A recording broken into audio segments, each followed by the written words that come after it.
اچھا اظہر صاحب، میرا سوال یہ ہے کہ جیسا کہ میلاد کا مہینہ شروع ہو گیا ہے تو اس کے بارے میں آپ کچھ روشنی ڈالیں، کچھ بتانا چاہتے ہیں؟ میلاد شریف کا مہینہ جو ربیع الاول کا مہینہ ہے نا، اسلامی مہینوں کے حساب سے اس کو ربیع الاول کہا جاتا ہے، اور ربیع الاول کے مہینے کے 12 تاریخ کی صبح کو پیر کا دن تھا، اور مکہ مکرمہ میں اللہ تعالیٰ نے جناب عبداللہ کے گھر میں آخری پیغمبر اللہ کے محبوب جناب محمد مصطفیٰ صلی اللہ علیہ وسلم مبارک کی پیدائش ہوئی۔ آپ مبارک اس دنیا میں ظاہری جسم کے ساتھ تشریف لے آئے، تو چونکہ آپ کی آمد ایک انمول واقعہ ہے، رب کریم نے جو ہے 1,24,000 کم و بیش انبیاء کرام کو، تعداد میں اختلاف بہرحال ہے، لیکن ان سب میں جو آخری پیغمبر ہے وہ آپ مبارک ہے، اور آپ کا ارشاد گرامی ہے کہ میرے بعد نبوت کا سلسلہ ختم ہے، نہ کوئی نبی آئے گا نہ کوئی رسول آئے گا۔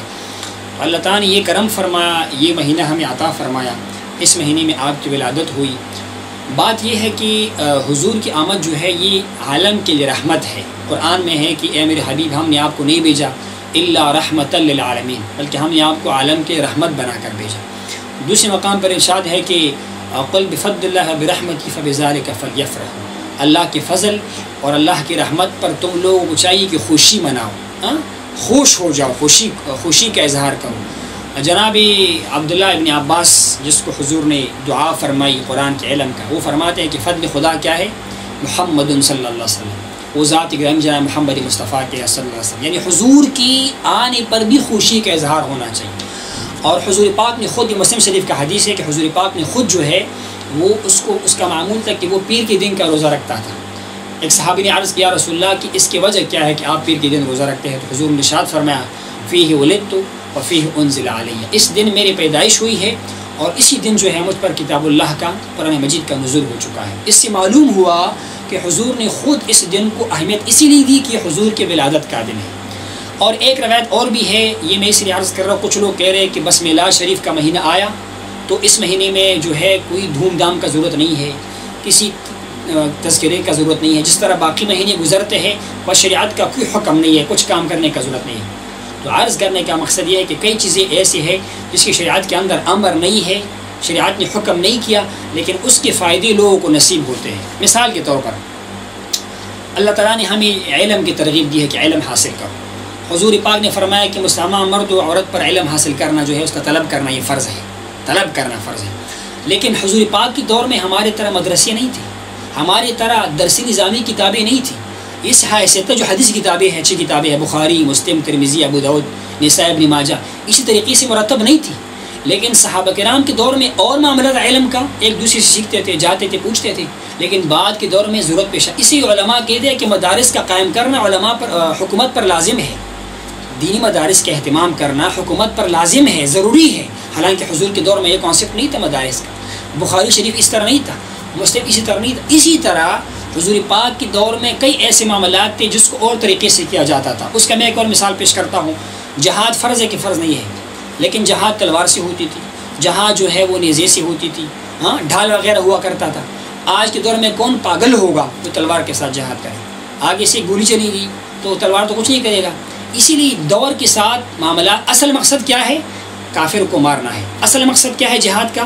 یعنی دین کو بلندی عطا کرنا ہے، اللہ کے دین کو اونچا کرنا ہے اللہ تعالیٰ کے فضل و کرم سے۔ اسی طرح میلاد کا مقصد کیا ہے؟ رسول پاک کے میلاد کا ذکر کر کے ان کی سیرت بیان کرنا، حضور پاک کی زندگی کی گوشوں کو بیان کرنا، اور اگلی بات کیا ہے کہ حضور کی محبت دل میں پیدا ہو جائے۔ اللہ کے نبی نے ارشاد فرمایا تم میں سے کوئی بندہ اس وقت تک کامل مومن نہیں ہو سکتا جب تک کہ میں اس کو اپنے آپ سے، ماں باپ سے، بلکہ پوری جہان کے لوگوں سے زیادہ محبوب نہ بن جاؤ، زیادہ پیارا نہ بن جاؤ۔ بھائی ہمارے بچے کی پیدائش ہو جاتی ہے ہم خوش ہو جاتے ہیں، ہمارے یہاں کسی گاڑی ہمیں ملتی ہے ہم خوش ہو جاتے ہیں، گھر پلاٹ مل جاتے ہیں ہم خوش ہو جاتے ہیں۔ بھائی وہ ہستی ہمارے پاس آئی جس کے بدولت ہمیں ایمان ملا، جس کے بدولت ہمیں اسلام ملا، اس کے بدولت ہمیں امید ہے کہ ہمیں اس کی شفاعت ملی گی۔ حضور نے کہا کہ میں قیامت کے دن شفاعت کروں گا، اس وقت تک میں راضی نہیں ہوں گا جب تک کہ میرا ایک بھی امتی جہنم کے اندر ہوگا۔ اس سے بڑی خوشی اور کیا ہو سکتی ہے؟ تو اس مبارک کی آمد پر خوشی کا اظہار کرنا یہ صحابہ کرام کا بھی عمل ہے۔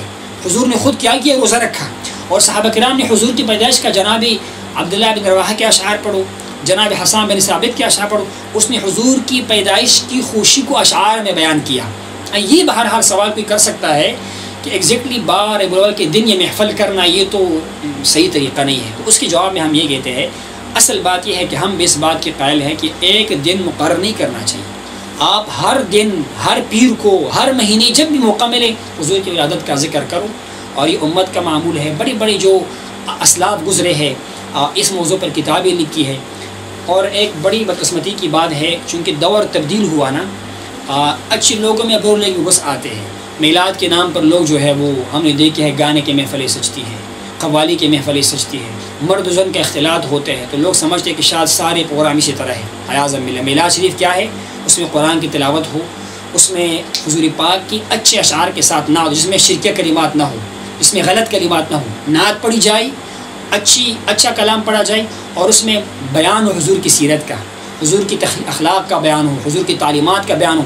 اس میں کچھ پکایا جائے، مسلمانوں کو کھلایا جائے. حضور نے کہا بہترین صدقہ یہ ہے کہ تم کسی بھوکے پیٹ والے کو کھانا کھلاؤ، کسی مسلمان کو کھانا کھلاؤ.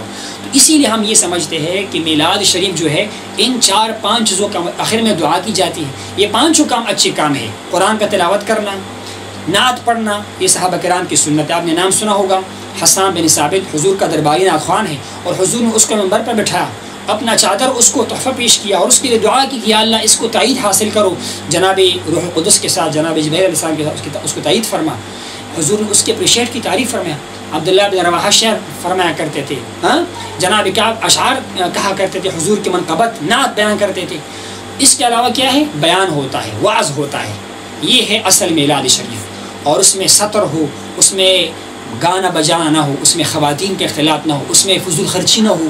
لوگ کرتے ہیں نا، وہ کنڈا ڈالتے ہیں، چوری کے بیچ استعمال کرتے ہیں، وہ طریقے نہ ہو. یہ قطعاً غلط طریقے ہیں. جو اصل میلاد ہے نا وہ اس طرح کا میلاد ہوتا ہے. اور اس میں جو ہے وہ آخر میں دعا ہو. حدیث مبارکہ میں ہے یہ دعا عبادت کی مغز ہے. آپ قرآن پڑھیں، آپ وعظ کریں، نصیحت کریں، آخر میں دعا کر لیں. یہ ہے میلاد. اور لوگوں کو کھانا کھلاؤ.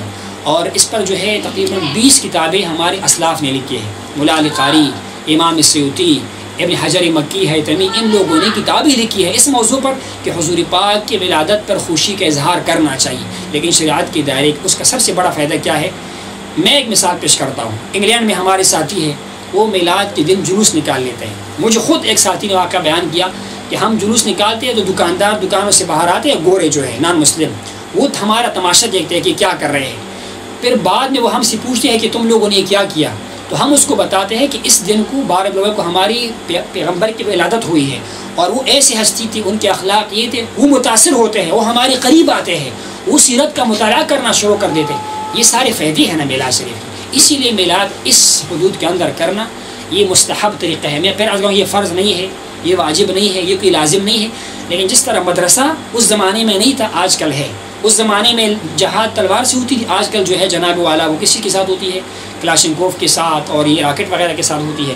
اور اسی طرح اس زمانے میں اس طریقے کے ساتھ میلاد کی محفل نہیں ہوتی تھی، لیکن آج اس طریقے سے محفل. اللہ تعالیٰ ہمیں توفیق عطا فرمائی کہ ہم شرعی دائرے کے اندر میلاد کی محفل منائیں، ہم غلط کاموں سے اجتناب کریں، اور ہمارے محفل اور روحانیت کی آماجگاہ ہو. یقین کرے جب بندہ اشعار سنتا ہے نا، نیک کلام، حدیث مبارک میں ہے ان من البیان لسحرا ان من الشعر لحکمہ، کچھ بیان سحر کے طرح اثر کر دیتی ہے. بیان سن کر بندے کے دل پر سحر کے طرح اثر ہو جاتا ہے.